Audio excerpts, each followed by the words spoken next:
Avisala, ako po si Angel Guardian as Dea and I will be answering your questions.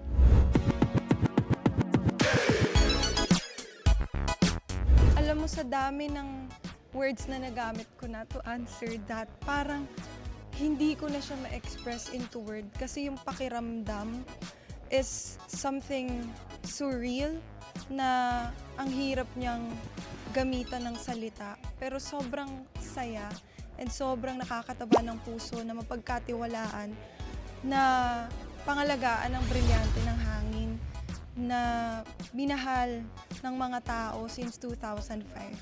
Whew. Mahirap yung role itself. The pressure was there. Alam nating lahat kung gaano kalaki ang impact ng Encantadia sa lahat ng manonood since 2005 and that was the reason bakit tayo nagkaroon ng remake ng 2016 and nagkaroon ng sequel ngayon. So, yeah, mahirap siya.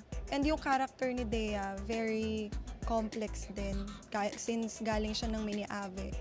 Yung backstory niya is hindi madaling tanggapin, kumbaga, kasi galing siya sa mga kalaban. So for me, sabihin ko mahirap yung physical training and to maintain the physique, pero mas mahirap na gawin yung kwento at paniwalain yung mga tao sa character mo. Yes, sa tagal din ng pagtitaping namin sa Sangre, of course, yung bonding namin mas lumalim. Mas nakilala namin yung isa't isa. And I treasure that. Si Faith and Kelvin, matagal ko nang kilala. Pero the rest, ngayon ko lang yung iba nakatrabaho and ngayon ko lang nakilala. So, ayun, masaya yung 2 taon din na yun. Ang dami naming pinagdaanan, lahat kami. May mga naging problema at mga solusyon. Kaya naman, very meaningful din talaga yung relationship na nabuo.